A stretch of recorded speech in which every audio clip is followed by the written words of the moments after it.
Dia dengan sengaja menunjukkan bra putih. Tapi bos hanya sekilas melirik. Kemudian dia serius membaca naskah. Keesokan harinya dia mengganti baju longgar lagi. Dengan sengaja menunjukkan pesona di depan penulis. Dan menyadari dia sudah berkeluarga.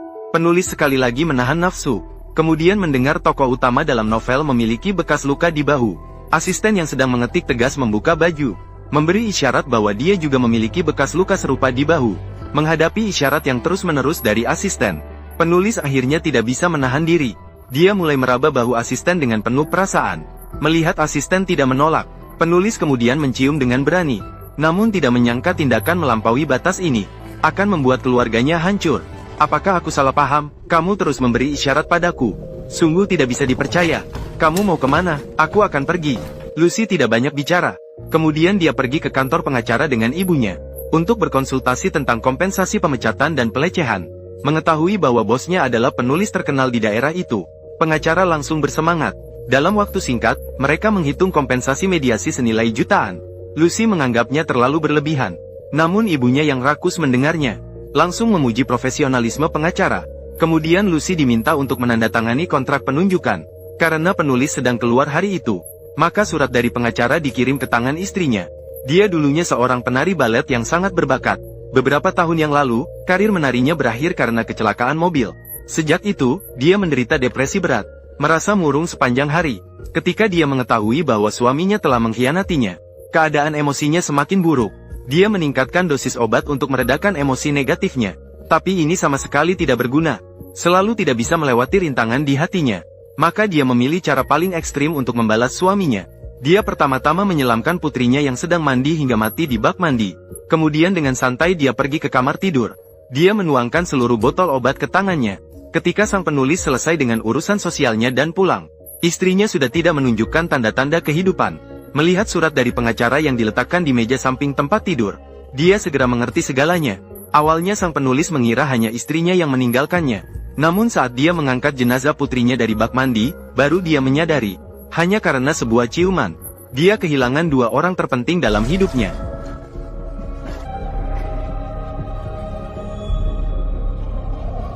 Setelah menyelesaikan urusan keluarga, penulis datang ke ruang mediasi pengadilan sesuai janji. Hakim mengatakan dia bisa negosiasi. Namun sang penulis tidak mengucapkan sepatah kata pun. Langsung menulis cek sejuta. Lalu dia melirik ke arah Lucy. Kemudian dia pergi dari sini. Tidak ada yang tahu bahwa di balik wajah tenangnya, telah menanam benih balas dendam di dalam hatinya. Ini adalah mediasi terpendek yang pernah saya alami. Saya belum pernah melihatnya seperti ini, Mama. Istrinya dan putrinya baru saja meninggal. Sungguh tragis. Memikirkan tatapan penulis tadi, perasaan buruk tiba-tiba muncul di hati. Kemudian dia sering menulis surat permintaan maaf kepada penulis, berharap bisa mendapatkan pengampunan dari penulis. Namun tidak pernah menerima balasan dari penulis. Ayah melihatnya selalu murung dan tidak bahagia. Maka dia mengusulkan agar seluruh keluarga datang berlibur ke pantai. Namun ketika dia sendirian datang mengambil air, tiba-tiba melihat siluet yang akrab namun aneh. Dia segera mengejarnya untuk memastikan apakah itu penulis.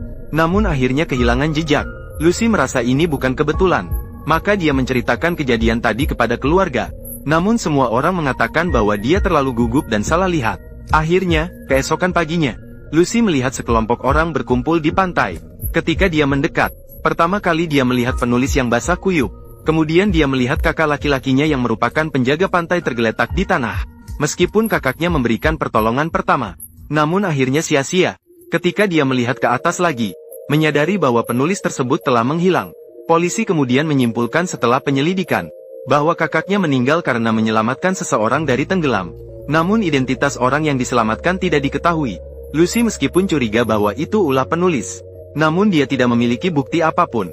Namun hanya setelah setengah tahun, Lucy tiba-tiba menerima telepon darurat. Kakaknya memberitahunya bahwa orang tua sedang dirawat karena makan jamur beracun. Ketika dia tiba di rumah sakit, dia mengetahui bahwa ayahnya meninggal di ambulans. Meskipun ibu berhasil diselamatkan, namun karena kerusakan hati yang parah, mungkin dia tidak bisa mandiri untuk hidupnya. Karena kakak dan adik tidak suka makan jamur, itulah mengapa mereka berhasil lolos dari bahaya. Lucy mengatakan bahwa orang tuanya makan jamur seumur hidup. Bagaimana mungkin membedakan jamur beracun? Ditambah lagi dia pernah mengatakan kepada penulis bahwa orang tuanya suka makan jamur. Jadi dia curiga semuanya adalah ulah penulis. Namun kakaknya yang seorang dokter tidak percaya padanya, karena Lucy dalam keadaan tegang secara mental dalam jangka panjang, sehingga kakaknya menganggap ada masalah dengan kejiwaannya. Tenang, perawat. Tenanglah, tarik napas dalam. Ada apa? Aku butuh psikiater. Aku harus bagaimana? Aku harus bagaimana? Tarik napas dalam. Setelah itu, Lucy mulai mengonsumsi obat pengendali mental. Ibunya yang lumpuh di bagian bawah tubuh dikirim ke panti jompo, karena adik perlu dijaga oleh Lucy, sehingga beban ekonomi keluarga sekarang semuanya jatuh ke pundak kakak tertua. Namun sayangnya, malam itu dia baru saja tiba di rumah sakit untuk jaga malam. Tiba-tiba ditarik turun dari mobil oleh seorang pria berotot, kemudian mengayunkan tinju seperti palu besar, dengan keras memukul kepala kakaknya. Ini untukmu, Xiao San. Aku mengembalikan surat ini padamu. Kau pikir aku tidak akan mengetahuinya? Yuesi adalah milikku, mengerti? Yuesi adalah milikku. Jangan bergerak, berhenti. Polisi, hei. Meskipun kemudian dihentikan oleh petugas keamanan rumah sakit, namun kakak tidak dapat menyelamatkan nyawanya. Kemudian berdasarkan penyelidikan polisi, pelaku adalah seorang pembunuh yang sedang dipenjara. Dia menerima banyak surat anonim di penjara. Isinya tentang perselingkuhan istri dengan kakak. Jadi kami merencanakan untuk melarikan diri dan membunuh kakak. Kakak saya tidak berkencan dengan siapapun. Ada beberapa surat yang merinci perselingkuhannya. Jika kakak saya berkencan dengan orang lain, saya akan tahu. Yang kami tidak mengerti adalah bagaimana dia bisa melarikan diri dari penjara. Dia adalah narapidana? Ya, Klaus. Apa? Itu dilakukan oleh Klaus. Itu dia yang melakukannya, dia yang menulis surat kepada narapidana. Selama bertahun-tahun dia terus membunuh keluarga saya. Pertama kakak saya, Ramiro, kemudian ayah saya. Itu dilakukan oleh Klaus. Apakah penulisnya Klaus? Benar, penulis. Saya pernah menjadi asistennya. Berjanjilah kepada saya bahwa Anda akan menyelidikinya. Saya ingin percaya pada apa yang kamu katakan. Namun, bisakah Anda memberikan bukti kejahatan penulis tersebut? Maaf, saya tidak punya. Dengan kremasi terus-menerus peti mati, keluarga Lucy juga semakin berkurang. Sekarang, selain ibu di panti jompo, hanya dia dan adik perempuannya yang saling bergantung. Lucy mengira situasi sekarang sudah cukup buruk. Namun ketika dia melihat wawancara penulis malam itu, tiba-tiba merasa ngeri. Penulis sebelumnya selalu menulis buku-buku yang penuh kasih. Namun sekarang dia akan menerbitkan novel tentang balas dendam. Cerita tentang protagonis yang cerdas merencanakan balas dendam. Tidak hanya menggunakan pembunuh bayaran untuk memusnahkan keluarga musuh, tetapi juga melakukan setiap pembunuhan tanpa kesalahan. Sehingga polisi tidak bisa berbuat apa-apa. Apa yang membuat Anda mengubah gaya menulis Anda? Saya bertemu dengan seorang mus yang luar biasa. Ketika itu diucapkan, seketika membuat Lucy merasakan ketakutan lagi, dan semakin yakin bahwa pembunuh di balik layar adalah penulis. Menyadari bahwa penulis tidak akan berhenti, maka Lucy memutuskan untuk tidak lagi diam dan menunggu. Malam itu, dia menggunakan uang tipu daya untuk menyewa seorang wartawan. Kemudian dia menceritakan kronologi kejadian dari awal hingga akhir. Dia ingin wartawan mengungkap konspirasi penulis, berusaha mendapatkan petunjuk. Meskipun wartawan merasa semuanya sangat tidak masuk akal, tapi setelah mendengar Lucy menawarkan bayaran tinggi 200.000, dia memutuskan untuk mencoba. Namun untuk mengungkap konspirasi penulis, saya sulit percaya dia salah. Jadi dia menyelidiki basis data surat kabar. Hasilnya menemukan orang yang diselamatkan oleh kakak laki-laki Lucy beberapa tahun yang lalu. Sampai sekarang identitasnya masih tidak diketahui. Kemudian dia menemukan tetangga orang tua Lucy, berusaha mendapatkan petunjuk. Kejadian yang terjadi pada orang tuanya sangat aneh, bukan? Sangat membingungkan. Apakah menurutmu ada rahasia di baliknya? Saya sulit percaya dia salah. Dia sangat paham tentang jamur. Tetangga mengatakan hanya ada dua kemungkinan. Yang pertama adalah orang tua salah mengenali jamur beracun. Yang kedua adalah adanya pengkhianat di dalam rumah. Tidak ada kemungkinan ketiga sama sekali. Meskipun analisis tetangga itu masuk akal, namun spekulasi tanpa bukti ini tidak berguna bagi wartawan. Kemudian dia pergi ke kantor polisi untuk menanyakan pelaku pembunuhan kakaknya. Namun sang kapten mengatakan alasan pelarian pelaku adalah karena telah membujuk penjaga penjara.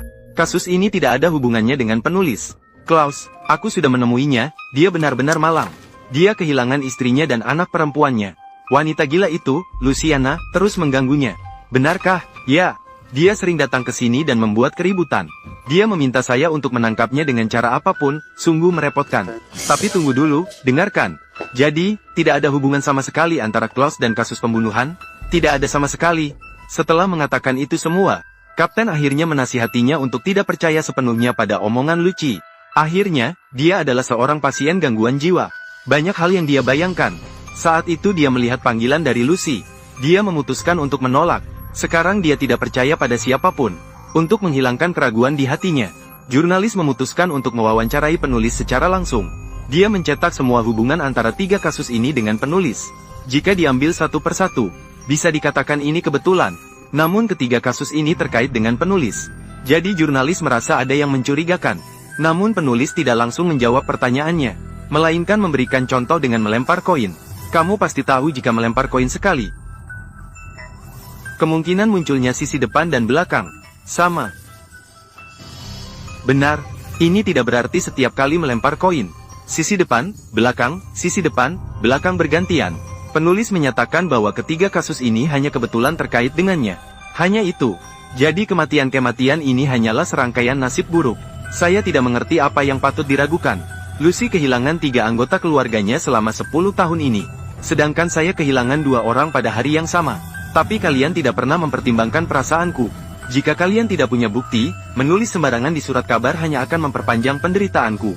Jika kalian tidak punya bukti, menulis sembarangan di surat kabar hanya akan memperpanjang penderitaanku. Setelah mendengar penulis tersebut dengan mulus mengubah konsep, jurnalis tiba-tiba merasa sangat malu. Dibandingkan dengan kegilaan Lucy, saat itu, dia lebih cenderung percaya pada penjelasan penulis. Kemudian pergi dengan rasa bersalah.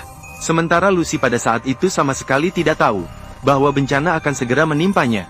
Hari itu setelah dia menerima telepon dari adiknya yang belajar balet, kemudian pergi ke panti jompo untuk mengunjungi ibunya. Namun ketika dia baru saja keluar dari pintu dan hendak pulang, tiba-tiba melihat penulis di toko perhiasan sebelah. Menyadari bahwa dia selalu dalam bahaya, maka dia segera membawa adiknya pulang. Namun yang membuatnya kaget adalah, pada malam itu, asrama lansia tiba-tiba terbakar. Setelah wartawan tiba di lokasi, melihat tumpukan mayat di pinggir jalan, salah satunya adalah Ibu Lucy, dan pelaku pembakarannya ditangkap di tempat. Dari buku yang ditemukan di dalam tasnya, tidak sulit untuk menyimpulkan bahwa pelaku pembakarannya adalah penggemar setia seorang penulis. Wartawan ingin bertanya apakah ada orang yang memerintahkan di belakang. Namun polisi memberitahunya bahwa pelaku pembakarannya adalah orang gila. Tidak bisa menanyakan apapun. Saat Lucy tiba di lokasi, langsung menyalahkan semua tanggung jawab pada wartawan. Sekarang apakah kamu percaya padaku? Apakah kamu masih berpikir bahwa Klaus muncul di sini masuk akal? Jika kamu mempublikasikan apa yang kukatakan, ibuku masih hidup sekarang. Ibumu ada di sini. Luciana. Jurnalis yang mendengar ini langsung bingung. Dia tidak tahu harus percaya siapa. Sementara Lucy kehilangan orang-orang terdekatnya, menyebabkan kondisinya semakin parah. Hanya dengan meningkatkan dosis obat bisa meredakan. Namun penulis tidak membiarkannya begitu saja. Suatu hari, dia secara tidak sengaja mendengar percakapan adiknya dengan sahabatnya. Barulah dia tahu adiknya sering berhubungan dengan penulis secara pribadi. Dan dia juga membawa buku baru yang akan segera diterbitkan oleh penulis. Memikirkan bahwa adiknya yang tersisa akan segera menjadi korban, dia tidak bisa lagi tetap tenang. Harus mengakhiri semuanya dengan penulis. Maka dia mencari jurnalis, meminta bantuan agar bisa bertemu dengan penulis. Waktu segera tiba pada hari peluncuran buku baru. Jurnalis menggunakan identitasnya, berhasil membawa Lucy masuk ke tempat acara. Saat itu, penulis sedang mempromosikan bukunya sendiri. Melihat Lucy tiba di tempat tersebut, dia segera mulai bercerita tentang plot balas dendam. Mata ganti mata, nyawa ganti nyawa. Dalam novel baru ini, pembalasan dendam. Kamu sudah berhasil melakukan balas dendam sempurna. Keadilan. Semuanya sudah selesai. Dan semuanya berjalan mulus. Aku harus berbicara dengannya. Saat itu, wartawan juga menyadari maksud tersirat sang penulis. Maka dia segera turun membantu menyampaikan pesan kepada Lucy. Tidak lama kemudian, sang penulis kemudian tiba di lantai 4. Kamu sudah berhasil melakukan balas dendam yang sempurna. Kamu masih ingin melakukan apa? Ini baru dihitung jika aku mengatakannya. Aku sudah merasakan penderitaanmu sendiri. Kamu masih ingin menghukumku sampai kapan? Sampai kapan? Orang yang satu-satunya bisa mengakhiri ini adalah kamu. Valentina di mana?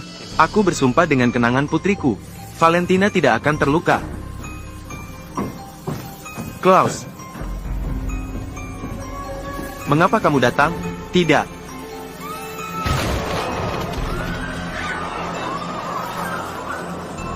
Barulah saat ini wartawan akhirnya percaya. Apa yang Lucy katakan sebelumnya ternyata benar. Ketika dia datang ke pemakaman Lucy, Menemukan adiknya terlibat dengan sang penulis. Bisakah kamu menunggu di luar? Aku akan segera keluar.